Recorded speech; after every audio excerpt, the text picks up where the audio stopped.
आज pedagogy of mathematics के अंदर हम बहुत इम्पॉर्टेंट क्वेश्चन करेंगे। ये 16 मार्क्स के लिए आपको आपका क्वेश्चन प्रिपेयर करना है। बहुत इम्पोर्टेंट क्वेश्चन है और बहुत इजी क्वेश्चन है। ऐसी ऐसी टर्म्स हैं जो हम डेली देख रहे हैं, हम डेली उनको यूज़ कर रहे हैं। तो बीइंग अ मैथमेटिकल टीचर आपको क्या करना है, आपको इन टेक्निक्स के बारे में पता होना चाहिए, इनकी इम्पोर्टेंस के बारे में पता होनी चाहिए। इंडिविजुअली ये 4 मार्क्स के क्वेश्चन के लिए बनती हैं, लेकिन कलेक्टिवली ये टेक्निक्स बनती हैं 16 मार्क्स के लिए। तो आप इनको इंडिविजुअल भी प्रिपेयर करोगे और इकट्ठा तो आपने इनको प्रिपेयर करना ही करना है। ठीक है, बहुत बहुत सिंपल क्वेश्चन है। तो देखते हैं हम इसको। तो मैथमेटिक्स को टीच करने के लिए कुछ टेक्निक्स हैं जो गिवन है। कौन कौन सी हैं? Oral work, written work, drill work, brainstorming, these are the techniques. Home assignment कि अब ओरल वर्क क्या है, इंडिविजुअली इसको हम देख रहे हैं। Solution of a problem in mathematics requires a lot of calculations and processes. During the solution of a problem, when all processes and calculations are carried out orally without any help of pen and paper, the work is called mental work or oral work. Mostly simple work in mathematics has to be done orally. Oral work has a special place in the life of mathematics. क्योंकि अब हमको बहुत सारी ideals होती हैं, वो हमें mind में ही सॉल्व करनी पड़ती हैं। ज़रूरी नहीं है कि हम सिंपल प्रॉब्लम्स के लिए भी पेन और पेपर की हेल्प लें, कि हमारा माइंड इतना शार्प होना चाहिए कि हम अपनी उसके लिए हम पेन और पेपर के बिना कैलकुलेशंस जो हैं वो परफॉर्म कर सकें। It is an easy way to test the comprehensive ability of the student. Oral drills develop speed in solving problems. अब आप इनिशियली देखोगे कि बच्चों को टेबल्स लर्न कराई जाती हैं, तो पहले उनको क्या कराया जाएगा? ओरली लर्न कराई जाएंगी कि विदाउट मल्टीप्लिकेशन और विदाउट एडिशन का कंसेप्ट। फिर जब वो बच्चे उसको लर्न कर लेंगे, फिर उनको कंसेप्ट भी समझाया जाएगा कि अगर आप कहीं पर मिस्टेक करते हो तो आप इस तरीके से आप देख लोगे। जब बच्चे सीक्वेंस में सुनाएंगे तब कोई गलती नहीं करते, लेकिन जब हम उनसे मिक्स सुनते हैं या मिक्स उनको बोलते हैं तब बहुत सारे बच्चे गलती करते हैं, क्योंकि उनको कंसेप्ट क्लियर नहीं होते। तो साथ साथ ही आप उनको कंसेप्ट क्लियर करवाएंगे, तभी वो अपना ओरल वर्क जो है वो बहुत अच्छे से कर पाएंगे और हर एक चीज़ को रिकॉग्नाइज कर पाएंगे। Lots of time is saved as oral drills develop quick thinking and mental alertness।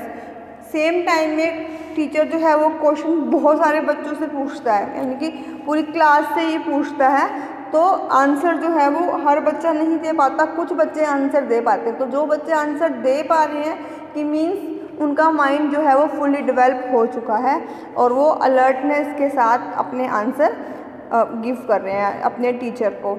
Drill work and recapitulation can also be done with the help of oral work. कि हम जो ड्रिल वर्क है या हमारा recapitulation का work है वो हम लोग ओरली क्लासरूम में कर सकते हैं। तो now we can note down the importance of oral work, कि ओरल वर्क की इम्पोर्टेंस क्या है। वैसे तो आप सबको पता ही है, तो अब now you can note down helpful in daily life, कि ओरल वर्क का जो इम्पोर्टेंस है वो हम डेली लाइफ में बहुत सारे टीचर्स आपसे क्वेश्चन पुट करते हैं और आप उसका आंसर ओरली देते हो, कहीं लिख कर नहीं देते। तो बहुत सारी प्रॉब्लम्स का हल हम ओरली ही कर लेते हैं कि हम विदाउट पेन और पेपर हमें उसका सोल्यूशन हमें पता होता है। Then helpful in mental development, जब हम पेन और पेपर का सहारा नहीं ले रहे हैं, हम अपने माइंड में ही कैलकुलेशंस परफॉर्म कर रहे हैं, दैट टाइम हम क्या कर रहे हैं? अपनी मेंटल डेवलपमेंट को इम्प्रूव कर रहे हैं। और अब बारी बारी अगर कोई आपसे क्वेश्चनिंग करता है और आप उसको रिस्पॉन्ड क्विकली और करेक्टली दे रहे हो, कि मीन्स आपका माइंड प्रॉपर वर्क कर रहा है, मेंटल डेवलपमेंट आपकी हो रही है। Helpful in developing habit of precision and accuracy, कि आपको एक्यूरेसी भी चेक करनी है। मैंने अभी बताया कि क्विकली आंसर देना और करेक्ट आंसर देना दोनों चीज़ें बहुत ज़रूरी हैं ओवरऑल डेवलपमेंट के लिए, कि इससे मालूम चल रहा है कि आपका माइंड बिल्कुल काम कर रहा है, आप सही से काम कर रहे हो। Helpful in getting education, Oral work helps in the process of education in many ways. It gives a good start of the lesson.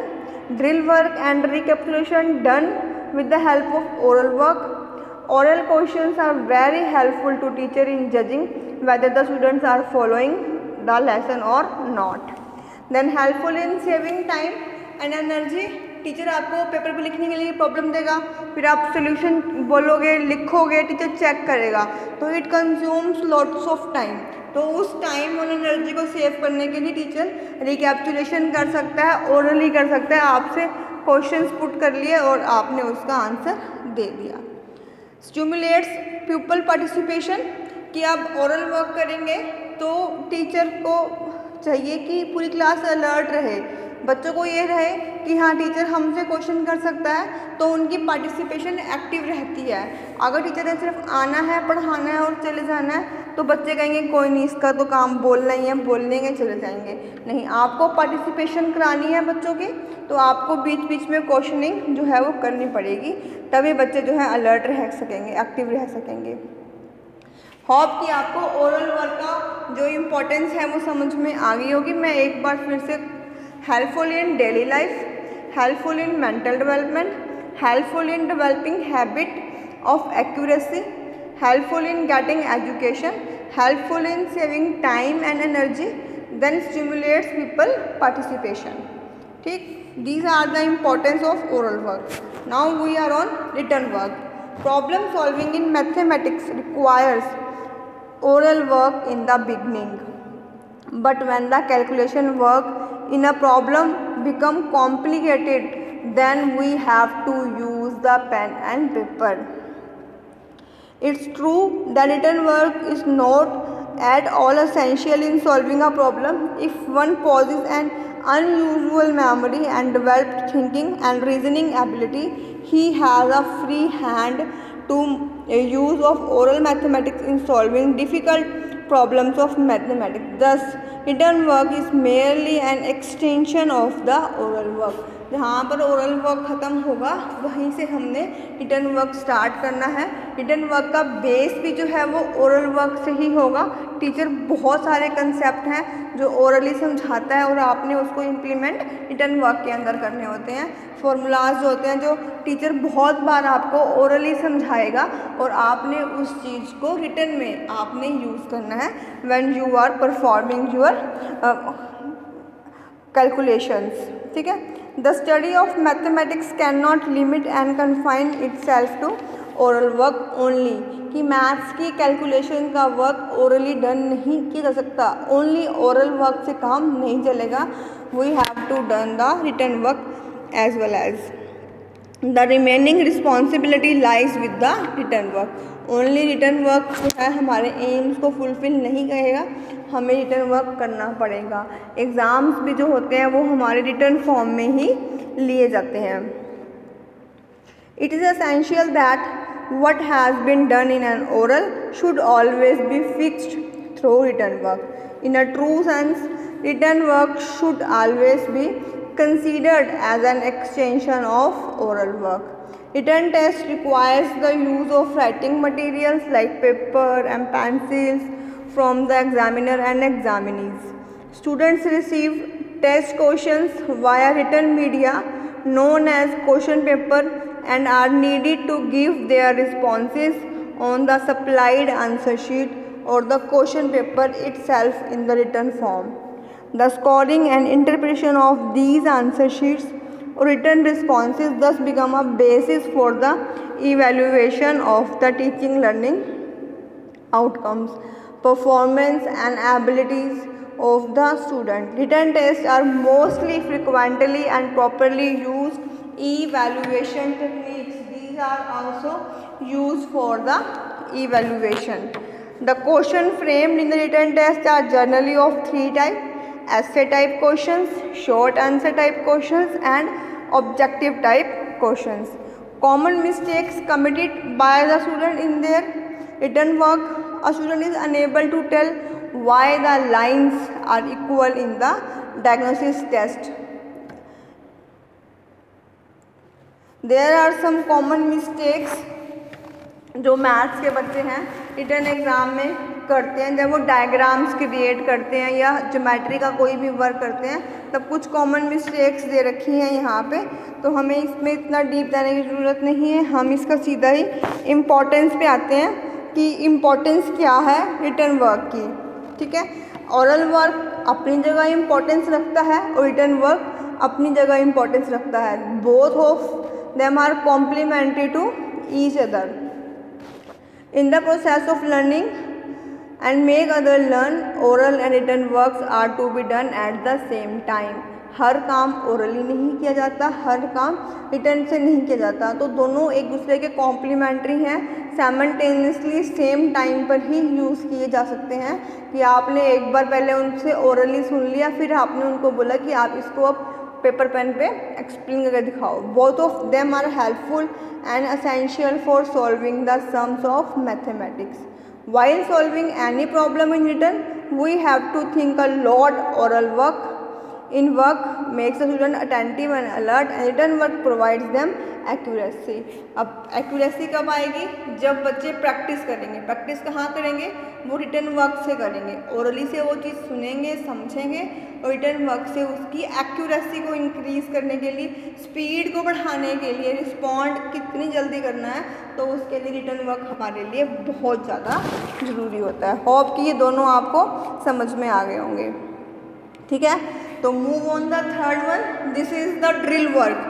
Drill, as you know what is the function of drill. Drill is, आपने देखा होगा कि एक जो electricity ठीक करने आता है उसके पास एक ड्रिल मशीन होती है, वो एक होल करने के लिए, एक बहुत मजबूत दीवार है उसमें होल करने के लिए एक मशीन का यूज़ कर रहा है, उसको हम ड्रिल बोलते हैं। तो यहाँ पर फोकस करो कि ड्रिल का मतलब क्या है, कि जब आपने अपने बच्चों के अंदर कोई चीज़ इम्बाइब करनी है, ठूसनी है, तो हम ड्रिलिंग करते हैं कि एक ही कंसेप्ट को बारी बारी हम उनको प्रैक्टिस करा रहे हैं ताकि उनका बेस जो है वो मजबूत हो सके। तो हम उस टाइम टीचर क्या कर रहा है, ड्रिल कर रहा है, वो अपने बच्चों के माइंड के अंदर कंसेप्ट्स को ड्रिल कर रहा है।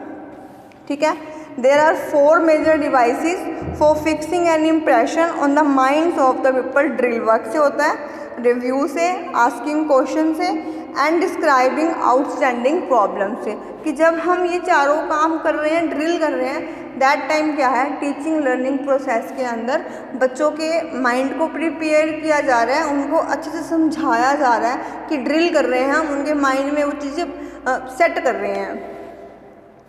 Drill means to revise lessons that has already been taught.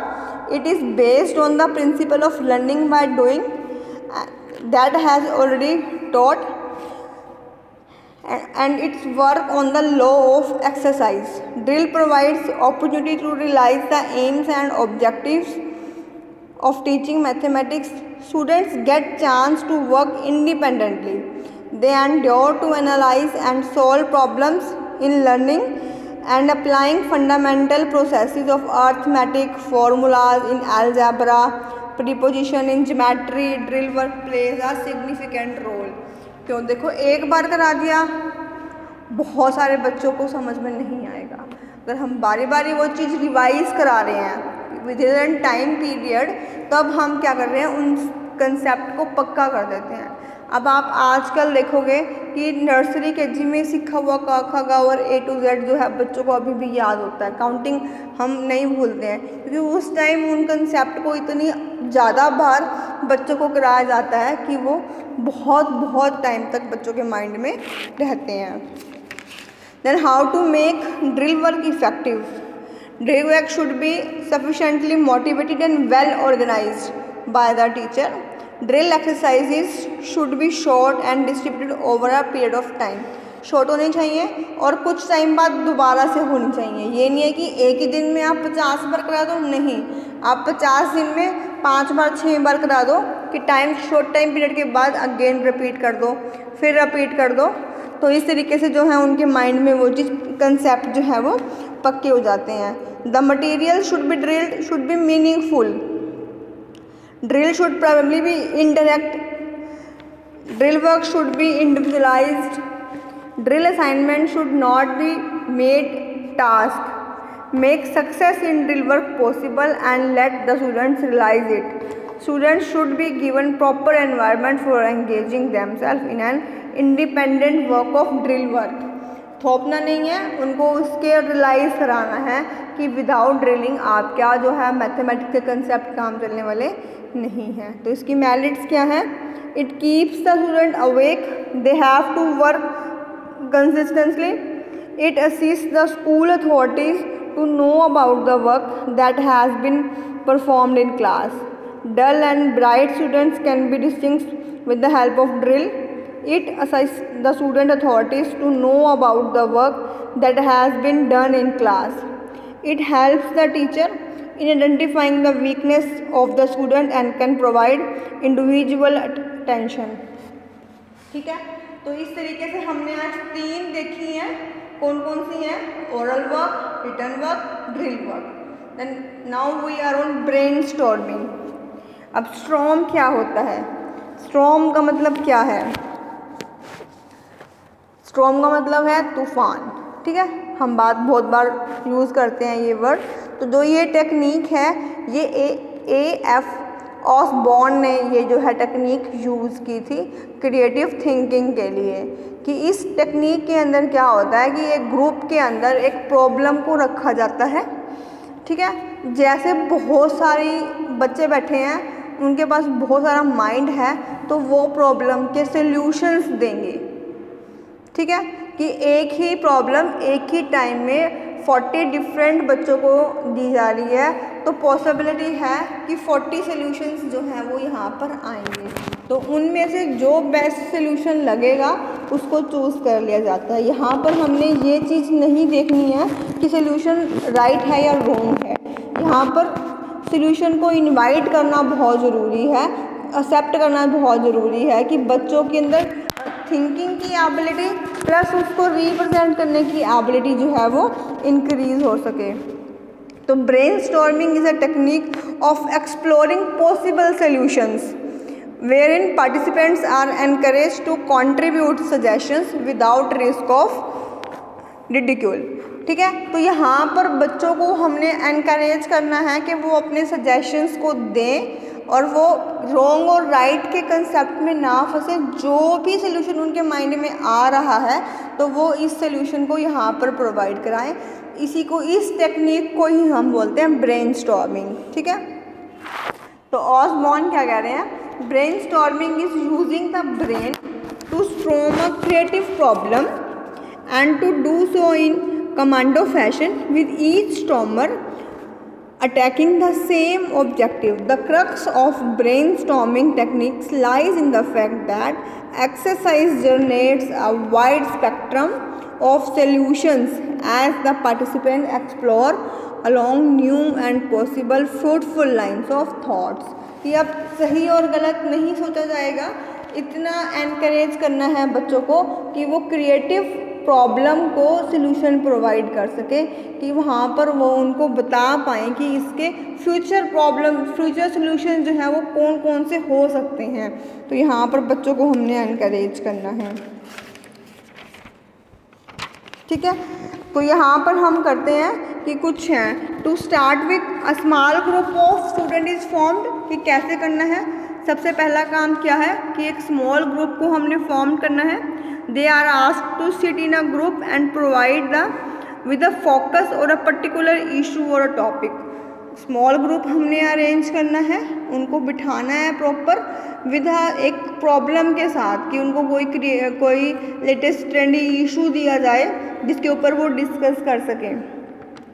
Teacher as a leader of the group then ask the group members to think about the problem and give their ideas. They are advised to attach the faced problem with all possible ideas and solutions. For providing these ideas, they may be instructed, you are faced with the problem now, think about the possible solution or may think proper. Come out with as many ideas as solution as possible. It's not a limit कि आपको एक ही answer provide करना है। आप जितने भी possible solutions आपके mind में आ रहे हैं, आप उतने सॉल्यूशंस या तो नोट कर सकते हैं या अपने ग्रुप लीडर को प्रोवाइड करा सकते हैं।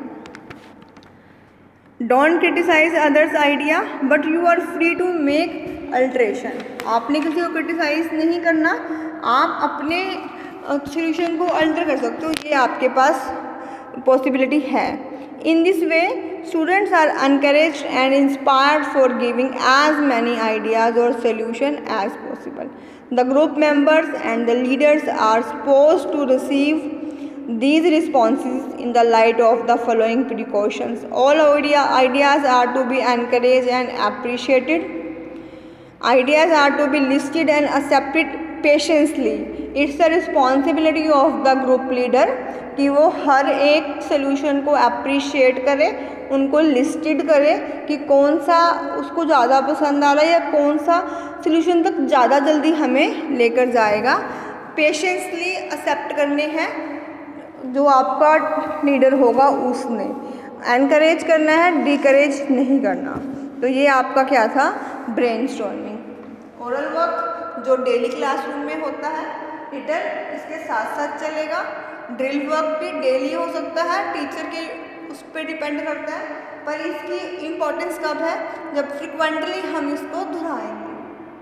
ब्रेनस्टॉर्मिंग ये डेली एक्टिविटी नहीं है, ये किसी एक ट्रेंडी इशू पे चलेगी कि जब कोई इशू ट्रेंड में है या कोई एक प्रॉब्लम का हमें सोल्यूशन निकालना है तो हमें बहुत सारे पॉसिबल सोल्यूशन चाहिए, अल्टरनेटिव चाहिए, तब हम इस टेक्निक को यूज़ कर सकते हैं। Now we are on the last one, that is home assignment. इसको हम होम असाइनमेंट या होमवर्क कह सकते हैं कि टीचर जितना वर्क क्लासरूम में कराएगा, ठीक है, उसके बेस पे टीचर ने घर जाने के बाद बच्चों को काम देना है, उसको हम क्या बोलेंगे, होमवर्क। होमवर्क की क्या इम्पोर्टेंस है ये आप सब बहुत अच्छे से जानते हो, क्योंकि आप स्टूडेंट लाइफ में सबसे ज़्यादा इसी वर्क पे काम करते हो कि आपको बहुत बार हर सब्जेक्ट का होमवर्क मिला है कि आपको होमवर्क करना है, नहीं करना है, क्या है होमवर्क। तो इसको मैं एक्सप्लेन नहीं करूँगी, ये आप लोग खुद से करोगे, क्योंकि इस प्रॉब्लम को आपने बहुत बार फेस किया है कि हर बच्चे के लिए होमवर्क क्या है, एक प्रॉब्लम है कि करना है, कैसे करना है, कहाँ करना है और क्यों करना है, उसकी क्या इम्पोर्टेंस है। तो ये आप सब बहुत अच्छे से जानते हो, ठीक है। होप कि आपको आज का क्वेश्चन जो है वो समझ में आ गया होगा। 16 मार्क्स के लिए आपको आपका ये क्वेश्चन प्रिपेयर करना है। पेडागोजी ऑफ मैथ्स के अंदर ये क्वेश्चन है, बहुत इंपॉर्टेंट क्वेश्चन है। थैंक